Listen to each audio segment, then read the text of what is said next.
You're listening to the No Labels, No Limits podcast with best-selling author Sarah Box, where you get the inside scoop on the steps action takers and decision makers take to align their purpose to their principles and achieve their goals in business and life. We focus on the mantra, no labels, no limits, no excuses. Each week, you'll hear from remarkable guests who have overcome challenges and obstacles to succeed in the face of adversity. By listening to their stories, you'll get practical tips, tools, and resources you can implement today to bust through your own internalized prisons of worry and doubt. And now, without further ado, please welcome your commanding coach with plenty of chutzpah and heart, Sarah Box. Hi there, everybody. This is Sarah, your host of the No Labels, No Limits podcast, a podcast all about shedding our limiting labels and beliefs so that we can each live our dreams and be more of who we were created to be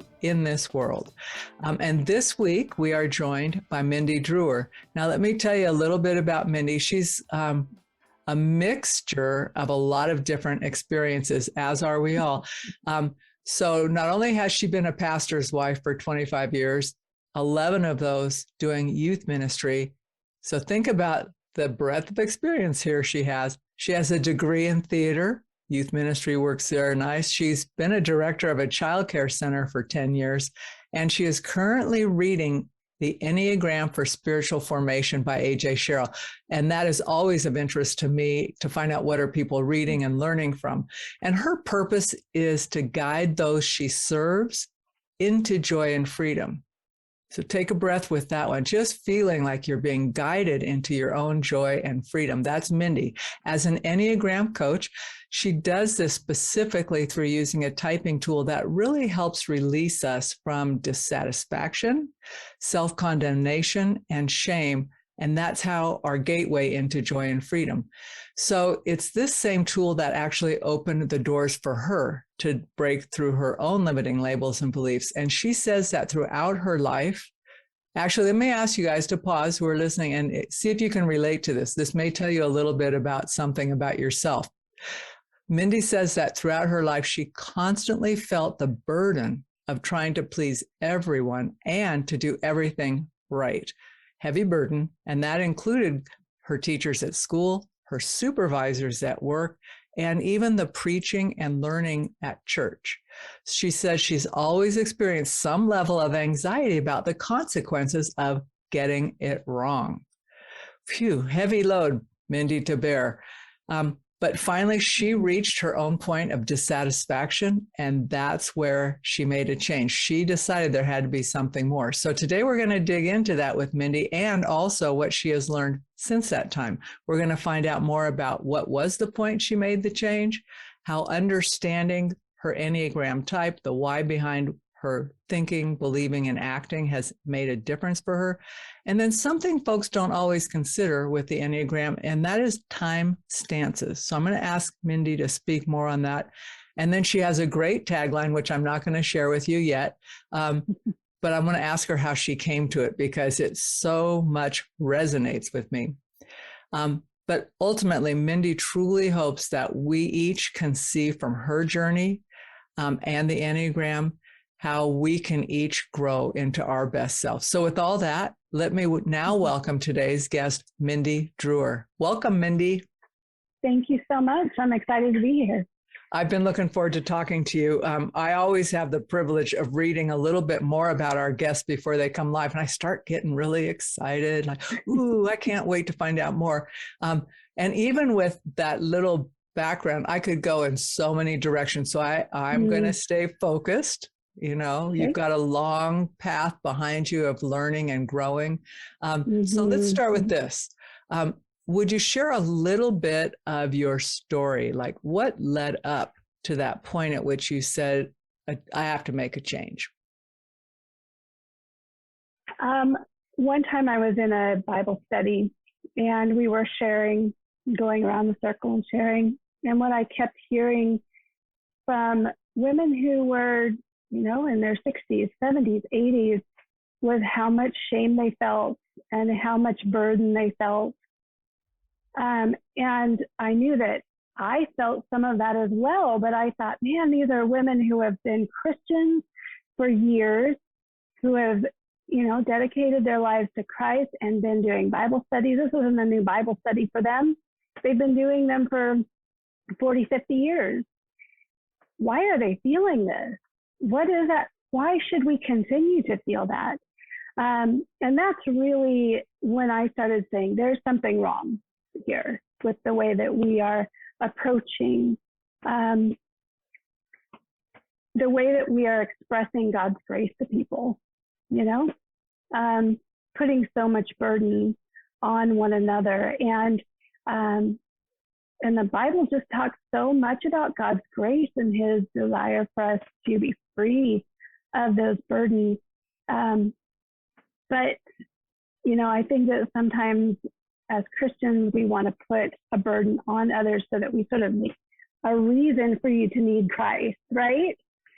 But the freedom that we find in him can be so releasing. And I've really done a lot of research, not head research, but research with my own walk of life. Yes, there's been head research involved, but also like actually experiencing it and allowing Christ to change me.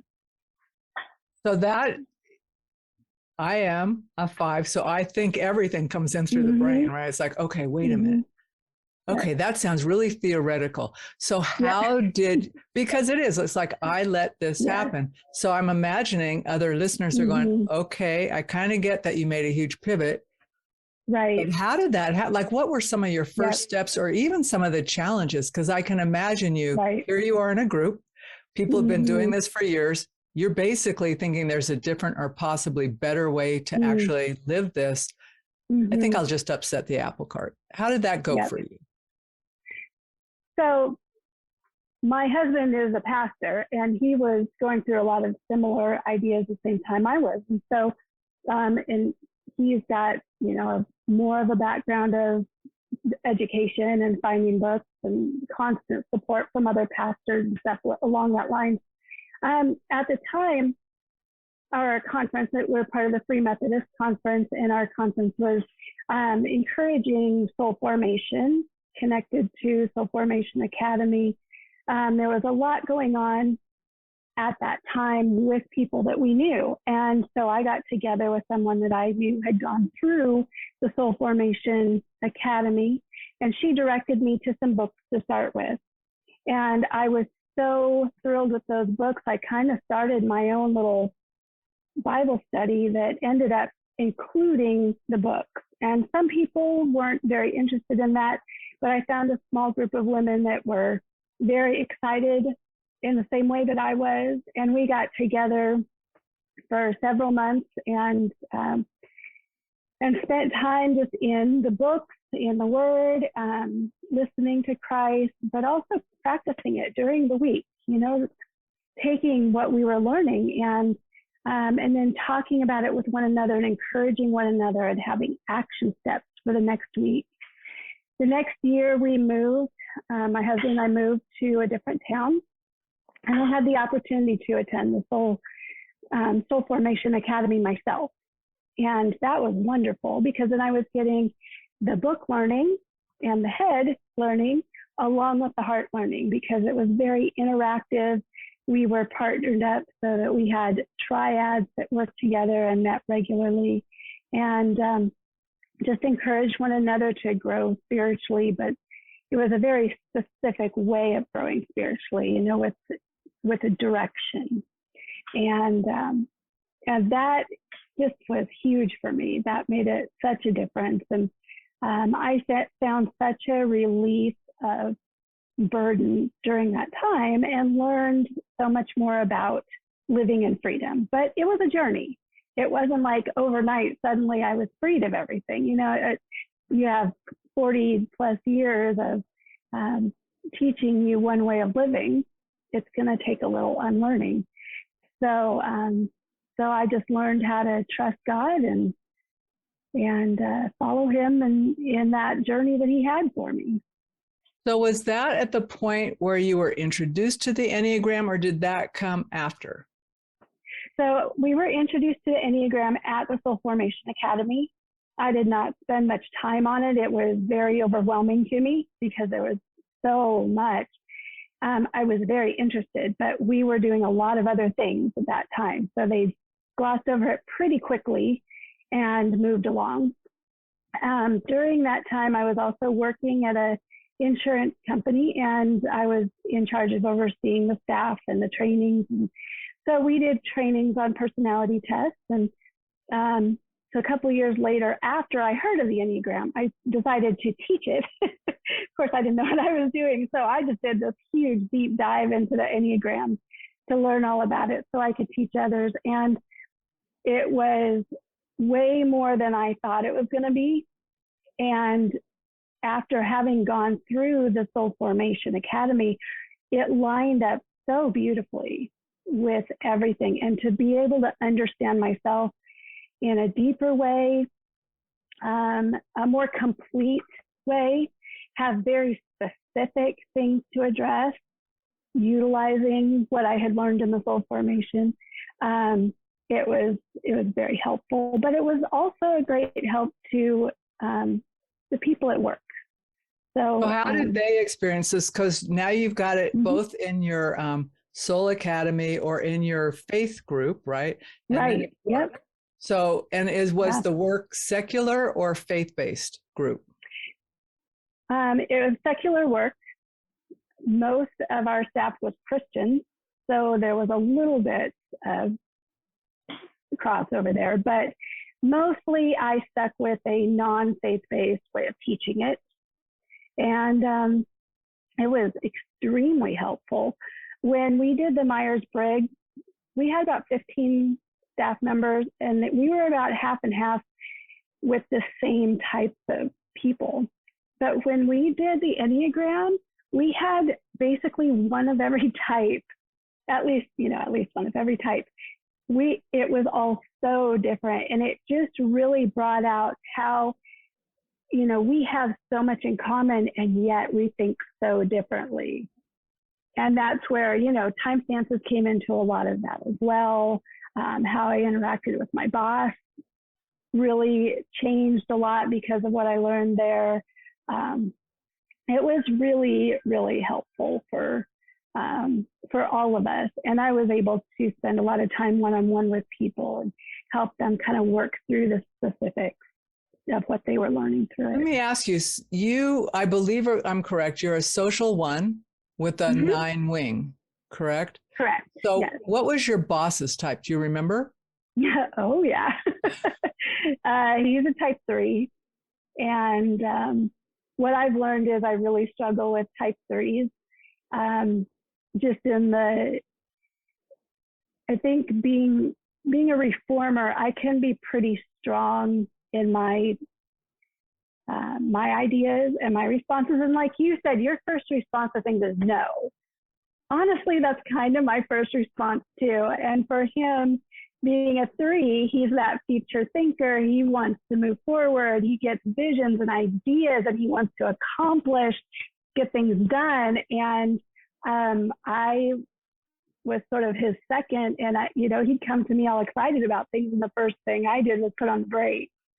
And that was really hard for him for a while. And so it really helped our communication to start being able to understand, this is why this is happening. This is why I do that. This is why you do that. And I was always afraid when he walked into the office, what's he got up his sleeve now? So it really helped us learn to understand how to respond to one another better. Did you make accommodations for him and him for you? Once you knew more about each other?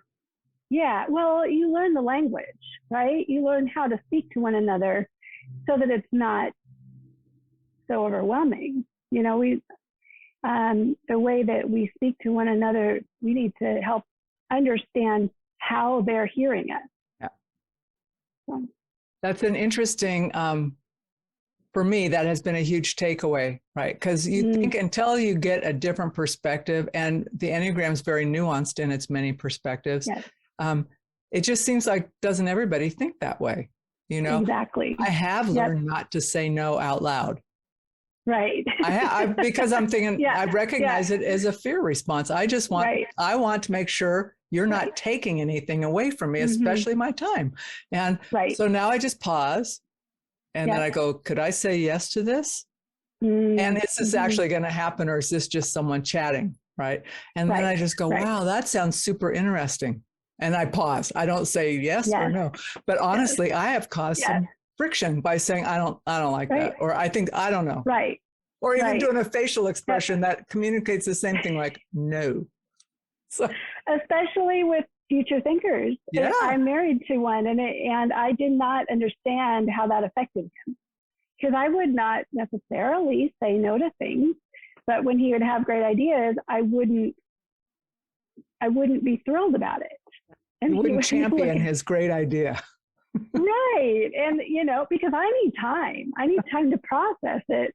And he took that as a negative, and my boss would do the same thing. If I didn't immediately jump on board, he took it as negative. And it wasn't necessarily. I'm actually really happy to go along with people most of the time. You just need to give me a little time to get it processed first. Exactly. Well, I think that's a great lead into time stances, what they mean, how, what's it look like with the type? So what the heck is a timestamp? Because oftentimes I might know my number.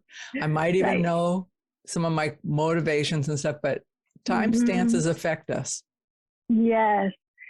So there are stances, and there's the aggressive stance. The aggressive stance is also the future stance. And that one, they always think ahead. So that those numbers would be the 3, 7, and 8. They are, and if you think about 3s, 7s, and 8s, they are raring to go. And they're thinking 10 steps ahead. They are so far of everybody else. They are the vision builders, the ones with great ideas. They, 7s especially, are built around possibilities. They love to dream, and they want everyone right there with them. The problem is they're very fast thinkers, and especially I know 7s can come up with ideas like crazy, and most of the rest of us can't keep up with that. So we tend to be kind of left behind, and they get frustrated with this. The 1s, 2s, and 6s are all present stance. They're the cooperative stance. And I'm a 1, so I'm in that stance. The interesting thing about that one is that they are still moving forward. They are doers. They are forward people. We always want to be moving into the future, but we don't process it the same way that a future person does. We don't come up with a picture first. We create our picture. So what I like to say is that a future stance is like a person doing a puzzle with the picture in front of them. They choose the pieces to create the picture that they see in front of them. At present, they are doing a puzzle without the picture. So they're creating the picture as they go along. And their future is kind of a surprise to them. They don't know what it is they're creating. So they stand back and look at it. Right, exactly. And if you think about it, they have an easier time handling the future because they didn't have an expectation of it to begin with, right? It's not that we can't make goals or have dreams, but we're less likely to be focused on that. We're more focused on what's happening right now. We're list makers, and we want to worry about getting things done. A future thinker doesn't want to get things done. They just want it to be done. They want to be in that picture. So sometimes future thinkers can have a hard time with the details because they don't want to make it happen. They just want it to happen. And if they surround themselves with the right people, they can make that work for them. But also future thinkers can be very disappointed because they have a very specific picture in their head. So when they get there, if it doesn't look just like they thought it should look, it can be disappointing. And also, a lot of them will move ahead. They're on to the next thing. So they might get there. Maybe it does look exactly like they wanted it to, but they can't celebrate it because they're already on to their next picture. Everybody else who's working to make that happen is really excited that they just created this thing, and the future thinker is like, oh, yeah, that's nice. Okay, now what about this? And so working with a future thinker can be really challenging because they don't really appreciate the work that you do. You know, they don't get it that you have to work so hard for something, because doesn't it just happen? And once you get to it, they're not willing to celebrate with you because they've got something else that they're going to do. But a lot of bosses and a lot of COOs, they're future thinkers. They're providing the vision. So people usually have to work with the future thinker. And then you have your past thinker. So you've got the withdrawn stance, which is the 4s, 5s, and 9. And they are, you know this, you think in a very different way than either of those. And what happens is you utilize what you know of the past for the present. You easily stop and stay where you're at. You were saying, oh, I'm good right where I'm at. I don't need to go anywhere. It's not that you can't, and it's not that you can't be excited for the future, because you absolutely can be. You just don't have the desperate need to be there like a future thinker, or That's you funny. don't desperately need to work on getting there like a present thinker. You're okay with here, and you'll be okay with there, and you'll just be wherever you are. It's so true. I mean, This is what I love about the Enneagram, right? Because I'm thinking, that's me. I had a friend ask that was supposed to go on a trip. And my sister says, oh, are you so excited? And I paused and I thought, well, first of all, it's 3 weeks away. Lots can happen between now and then. I'll be just as excited if we go or don't go. And I mean, she looked at me like, that's weird. And I'm thinking, you know what? Things change. I just don't want it. I want to be here right now for a minute, and do this. And I have things to do. But as you're describing that, both of my teammates who are virtual, they own their own businesses. I've got a 2 and I got a 6. And I'm thinking, now this is all making sense. But I have worked with the others where it's like, excuse me, we just did this. And how come we're not even recognizing what we've done, and can you see what's happening around us here?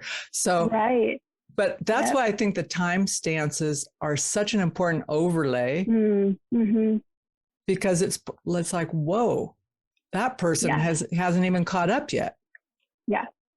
Well, that has probably been the biggest impact on our marriage with the Enneagram. I mean, it's been good to learn the other things, but the greatest impact has been the time stances, and we talk about them all the time because it affects us all the time. So can you give a couple of examples so people who are listening might go, oh, I see how that's playing out in my relationships, whether it's marriage or work, right? Some places where it works great, or we might come into tectonic shifts. Right. Yeah. Well, my husband is a 7, and he's a future thinker, and he gets bored easily, and he comes up with things to fill his time. So his head space. So he might come up with some big vision of the next thing. He'll look at a house, online. He'll be looking at houses, and he'll show me a house. Here you go. Here's our next house. And when he first started doing that years and years ago, when we were first married, it really freaked me out, because I thought, oh, he's the vision caster, and now I have to work, or we're working together to get to that. That's our goal. We have to do that. And the next thing I knew, he's looking at something else. I'm like, well, what about this thing that you just showed me? What about that house? He goes, what house? I don't even know what you're talking about. So he's, he's dreaming, he's thinking, he's coming up with visions, but his ideas are just ideas to him. They're not a goal for us to work towards. So we've had to learn in our marriage to speak very clearly to one another. So if he brings up an idea, I will ask him, is this something that you're seriously considering that I should be working with you on? Or should I just let you talk about it for a while? And if, he'll tell me either way. He isn't always dreaming about the future in a way that he doesn't want me to be involved in. A lot of the things he comes up with are things that he says, hey, yeah, let's try this.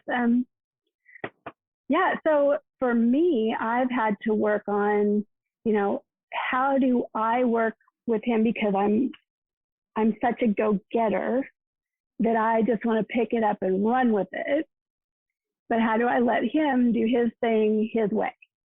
And I've learned to just kind of back off and say, you know what, when you want me to be involved in this, invite me in. Otherwise, I'm just going to let you do your thing. And not with an attitude, with love and understanding. Yeah. In fact, I'm thrilled to let him do that. Now that I understand him and I go, oh, that's where that's coming from, I actually celebrate that in him. And I'm thrilled, like, great, go do that, dream about that. If it becomes a thing, invite me into that. If it doesn't, whatever, have fun. Because I'm going to be busy making things happen. That's right. Oh, it's so true. I will never have a problem making things happen. It's constant for me. Yeah. So that's interesting. I want to circle back to something that I said in the introduction, and that is that pressure of having to do everything perfectly because of the potential consequences. How has that changed over the years for you? Yeah, it really helped me to learn that that's part of being a one, is to feel that burden of being right. And it's not the being right like I have to be right. It's the right, like, I know that you understand that this is the right way to do it, so I have to do that so you're happy. Right? It's really coming from, I'm making everyone happy. In school, that was my whole goal, was just to make the teacher happy. And I took a course, I was actually getting my early childhood degree, and I was doing that online. And it was all self-motivated stuff. They didn't have, but they still had instructors on the other end that were grading your papers, but they weren't teaching you. You were doing all the learning on your own and then turning stuff into them. And I found that extremely difficult because I didn't have an opportunity to get to know them. So I didn't know what pleased them. So I didn't know how to write my paper to make them happy. And that kind of exemplifies my life, right? If I'm working for someone, I'm working to make you happy. If I'm a wife, I'm working to make my husband happy. Like, I'll do it right. I'll do it your way, the right way, or I'll teach you my right way because I'm a reformer. So I understand this is the right way. This is the right way to fold clothes. So this is how we're going to fold clothes, right? I'm less laughing because I love it. Yeah. I am not a one, but I definitely have learned. And, I've pulled from some of that. But I do. It's like, no, just do it this way. It's much easier. It's better. Yep. Yeah. So that, I think when I learned that, I was already on the path of learning how to let go and learning freedom. But when I learned about the Enneagram and that was a natural part of who I was, that was huge, because I came to understand this is how God made me. And if he made me to be like this, but he still wants me to live in freedom, what does that look like? Right? Because there still needs to be a moral balance in life. There still needs to be a way of having harmony with one another. But how do I let go and experience freedom within that? Right? So, I think it's just been a journey for me along the way, but maturity is part of that as well, learning that one, you can't please everybody, and two, you don't have to please everybody. But also learning how to interact with people. For instance, learning how to interact appropriately with my boss. Yes, I do want to make him happy, and yes, I am feeling overwhelmed that, maybe I'm not making him happy. Maybe what I'm doing. Well, why don't you have a conversation with the guy and find out? So you learn mechanisms to help you that are healthy things. You go, oh, okay, I don't have to try to be right. I have to communicate. Let's just open up the lines of communication. I know, but it's a pressure, and I'm not a type 1, but I do know that when you're trying to fulfill a role, whatever the role is, once we have to start asking for clarification of that, not all types, but for some of us, it's almost like a sign of I'm not quite there. I'm not good enough. I mean, it can really start the inside nasty talk that we do, which is not anywhere near freedom. Right. Right. And we're really not the best judges of ourselves. Oh, no, not at all. And neither, by the way, are the people we live with. They can give us feedback, but honestly, we're all growing in our own ways, right? Right. Well, and I think too that it's hard when everyone around you is encouraging. That sounds kind of weird, but I've had a lot of encouragement in my life. I've had a lot of people telling me how good I am at something, or how much they appreciate me, and how great I am at whatever, or just believing in me. Oh, you're going to go off and do that? Excellent. Well, you'll be great at that. Oh yeah, that sounds like a fun thing to do. So then what happens when you don't fulfill that? That's just a whole nother level of burden, because when you have people around you that believe in you, and then you don't follow through for some reason. Let's say everybody tells you how amazing you are at your job, and then you get fired. Or they're so excited for you to go off into, a ministry at a church, and everything falls apart and you end up leaving. What do you do with that, right? I mean, it almost would be easier if everyone could say, well, see, I told you that wouldn't work out. But oh, now my goodness. We are definitely not the same time. If someone said, I told you that wouldn't work out, boy, it wouldn't be pretty. Well, I would keep my mouth shut, great. But internally. But you're right. No, I mean, we wouldn't like that, but at the same time. Does it feel like extra pressure? It's pressure. Yeah. Right. It's pressure to succeed for others' sake instead of your own. Yeah, because they believed in you, and how come you didn't live up to it? Right. Exactly. Yeah. But I loved when you were talking a little bit before, when you were talking about just growing and knowing yourself and stuff. You can just feel the sincerity and the connection you have to your heart, to your own growth, and basically to God and your own love, right? So I want to shift a little, because in the introduction we talked about, now that you work with folks, will you spend a few minutes talking about your business? I'd like to know more about that, how you help people, and who you typically work with, Mindy. Sure. So our business is a little broad. There's individual coaching. My husband is no longer a pastor, so he's starting to do some life coaching, and I'm doing Enneagram coaching. So we both do that. Our focus is a little bit different. So mine is specifically Enneagram and soul formation connections.